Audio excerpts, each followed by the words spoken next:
Hey everyone, welcome back to Raising Vibrations. Today's video, I'm going to break down Mars-Pluto opposition through the houses.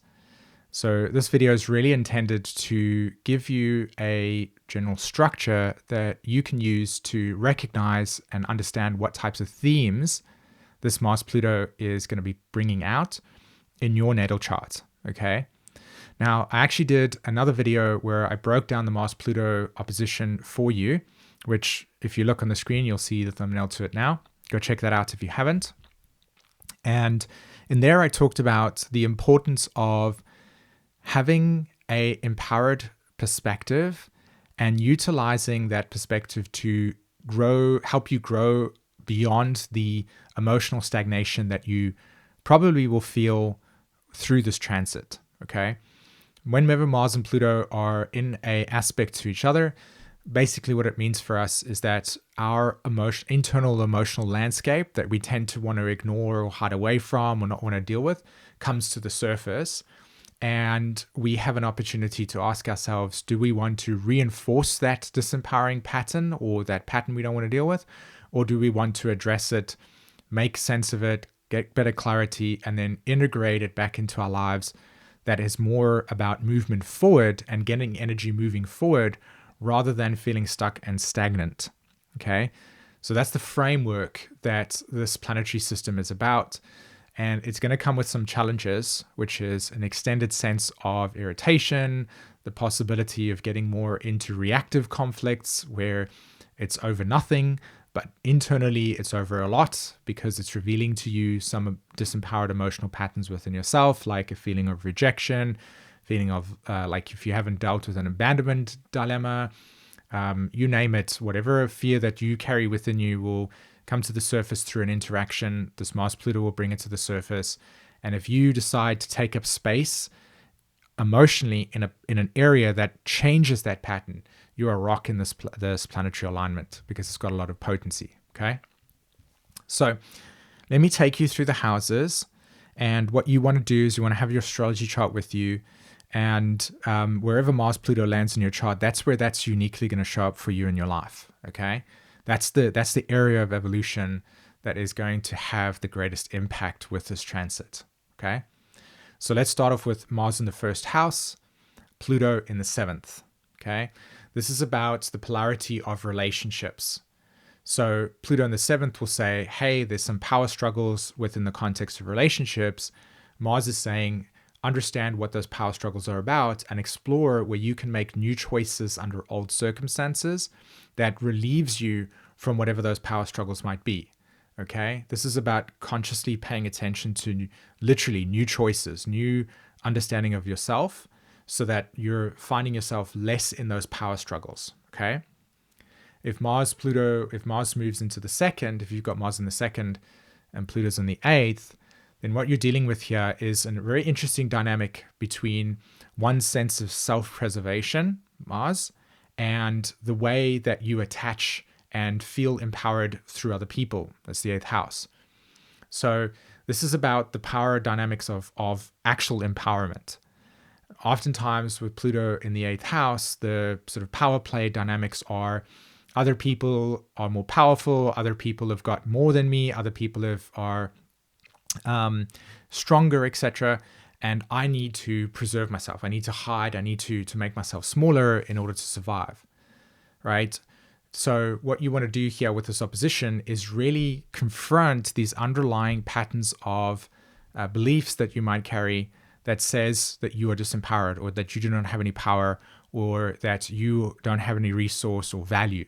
And you want to be able to question what you might bury within yourself. Like you might carry some unresolved shame or unresolved guilt. This Mars will ask you to expose those underlying patterns of disempowerment and reevaluate what they are about and why do they exist and if they're true, right? And when you do this reevaluation and you recognize what you might be repressing, that Mars will actually open up that second house for you and give you a stronger relationship to yourself and more value towards yourself, okay? So if Mars is in the third house of the astrological charts, Pluto's in the ninth, you're dealing with power struggles regarding truth and perspective. So the tendency here is to feel that other people's points of views and perspectives are more empowering than your own. You might find that, there's a power plays between feeling an insecurity in what you know or what you value in terms of your intellect. And you might find yourself like being sort of like, oh, I just need to learn more. I need to get better more with knowledge and information so that I don't feel that underlying insecurity of conversation where I feel insecure, bringing my point of view or perspective, okay? So Mars in the third says, hey, this is a great opportunity to really explore and understand why you think the way you think. What is it about your thinking that is important to you? And really explore very specifically the things that matter to you and try to avoid conversations that are very scattered and diverse, and really come into more of a curiosity perspective, like, oh, why do you believe those things? It's very easy with this aspect to get into a conflict between who's right and who's wrong. This is an opportunity to ask more questions, to explore and gain further knowledge, okay? When Pluto is in the 10th house and Mars is in the 4th, you're probably going to be dealing with dynamics related to your work life and your home. And in a sense, the Pluto conflict is external authorities. So it's parents, it's work colleagues, it's bosses, any person in authority. It might even be the law. You're coming into that. And the Mars in the 4th house will probably bring you into some deep emotional reflection, internal emotional landscape. And you want to really address the underlying fears that are coming up. And you want to ask yourself the question, why do I allow other people's authority to be more than my own? Okay? So I really want you to recognize where you might carry insecurity in believing your own authority and taking up emotional space. All right? So when Mars moves through the 5th house, when you've got Mars in the 5th house and Pluto in the 11th, this power dynamic is going to naturally take place between the feeling of recognition and being seen and wanting to be seen, okay? Oftentimes when Pluto transits the 11th house, there is a sort of conflict around can I be received by the group? Can I be seen by the social landscape, right? My friends, I want to feel that my friend groups and the people and the groups that I belong to, I can express myself and be seen and understood. But you might have this underlying fear that if you do that, nobody sees you, you could be rejected. So I'm asking you with Mars in the 5th house here to take up space around saying, like really taking up space. Like, this is me. This is who I am. This is what I like. This is what I enjoy. This is my creative expression. And really own that piece of acknowledging what it is that you love and sharing that with people regardless of the outcome. It's about being able to take up space with honoring who you are and what you're about and your creative expression than this pattern of disempowerment and conflict where you're scared or afraid of being rejected. Like, you have to work through that. And Mars-Pluto doesn't take any prisoners. So if you've got that pattern within yourself, this pattern will come up. You can either choose to reinforce it or you can break free from the pattern, okay? Mars in the 6th house, Pluto in the 12th. This is kind of a tricky one because in one way, the 12th house axis and the 6th house axis has a lot to do in general astrology in terms of like your routines, your health, etc. And while that's true, this pattern is actually about emotional growth. And I'm talking more about the experience of how do we deal with life's tragedies and what types of ways do we cope with the intensity of life itself. Right? Whenever planets are activated in the 6th and 12th house, this is about really coming into reality around what it means to be alive and what it means to be a human, which is to experience the spectrum from joy to loss and tragedy and to things that are not so much fun. And oftentimes when we reflect back and recognize the types of experiences we've gone through, especially the ones that are more difficult, we can often find ourselves sort of not wanting to live life because we're afraid that life is messy. So Mars in the 6th house says, hey, this is a great opportunity to get stuck into something that's very practical, very earthy, and to challenge where you might hold some perfectionist perspective that prevents you from really living life. Like, get into the things, understand that life is going to be messy in many ways, and forgive yourself for some of the things that that you've done in your life that are mistakes or challenges that you've gone through. Focus on what you've learned from those experiences. Okay. When you've got Mars transiting the 7th, Pluto in the 1st house, the power play is going to come through other people's taking up space.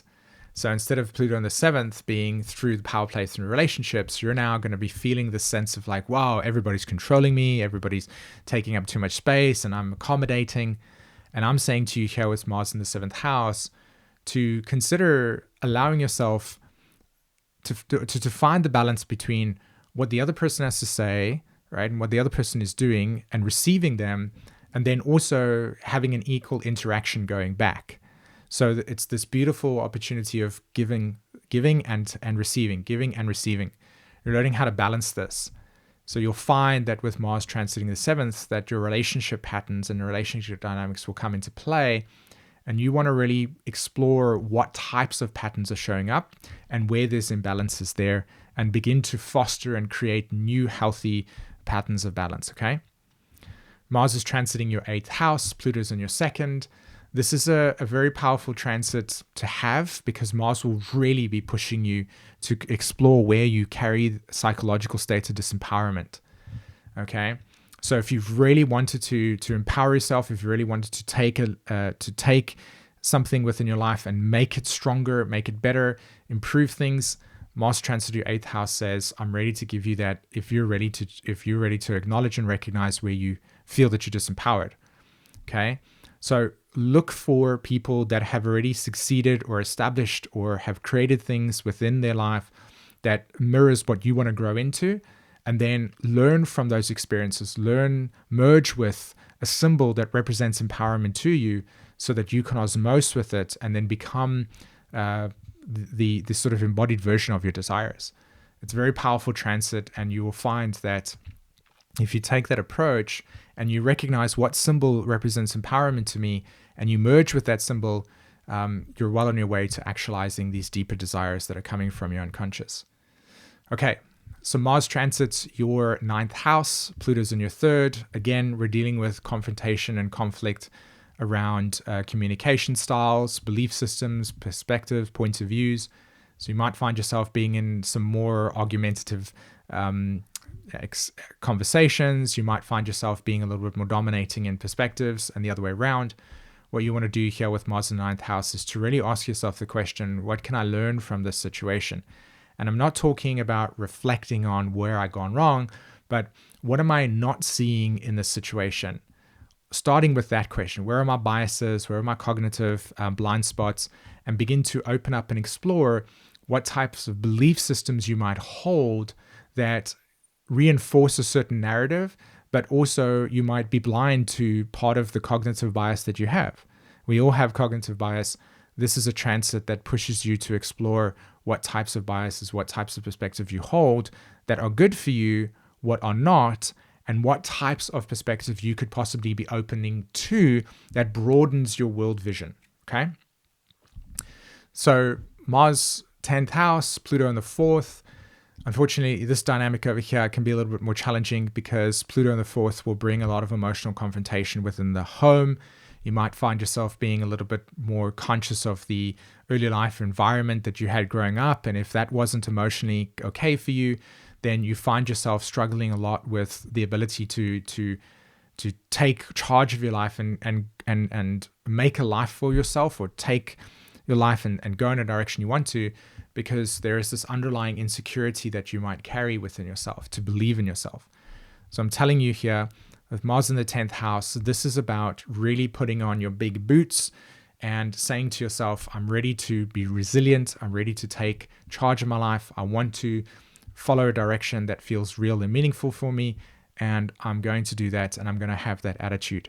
And you'll find that you will make decisions in your life that will feel scary, because it means that you're crossing an emotional threshold that has kept you sort of disempowered for a long period of time. This is a transit to really say to yourself, where do I want to go? What are my directions? What are my ambitions? What do I want to achieve? And what is the meaning behind all of this? That's a big question with Mars in the 10th house. What is the meaning in the choices that I make? Am I making it from a place that feels lacking of meaning, lacking of depth? Am I trying to do it because I'm trying to prove myself to my parents? Am I trying to prove myself to society? Mars in the 10th really asks you to get real with what type of emotional meaning you have that drives your decisions, that ultimately then looks like what you are succeeding at within your life, whether it be through nurturing a community, whether it being through following a job that feels inspirational, whatever that is, okay? Cool. Mars in the 11th house, Pluto in the 5th. This is a transit that asks you to really evaluate and recognize what is holding you back, what feels outdated in your life, what feels like this is boring, it's not giving me any sort of interest, excitement, and I'm ready to go in a different direction. This is about deconditioning. This is about decentralizing and breaking apart and moving beyond what you've currently been doing within your life. Now, that can range from actually deciding that a job that you've been doing for a long period of time has lost its meaning for you and you're ready to initiate a new direction, to simply just saying to yourself, this is a pattern within my life that I don't feel is working for me anymore. And I don't want to continue to keep committing to that pattern. Mars in the 11th is pushing you to decentralize, to break apart, to go beyond where you are now that you feel stuck with and explore different options within your life, right? It's about breaking apart, deconditioning, throwing off, being rebellious, choosing a different path. Don't go with the consensus, okay? All right. Mars in the 12th house, Pluto in the 6th, conflict's probably going to come through an underlying set of emotions where your routines, your habits, your health, again, these are kind of just general standard astrology words, but it really does speak to that, right? You're going to come into a real sense of where is your choice making within your life, like running excessive energy. Right? Oftentimes when Pluto transits the 6th house, it's clearing out where there's excess energy. It's wanting to refine you more. It's wanting to get you into more detailed shape. And oftentimes when Mars transits the 12th, you feel like everything is just so incredibly difficult to work through and do, and you're so tired and exhausted, and it's so overbearing. You might even find yourself with Mars transiting your 12th house as like being stuck and you can't do things. Maybe you've hurt your arm, or you've got a random injury just shows up and you're stuck in some way.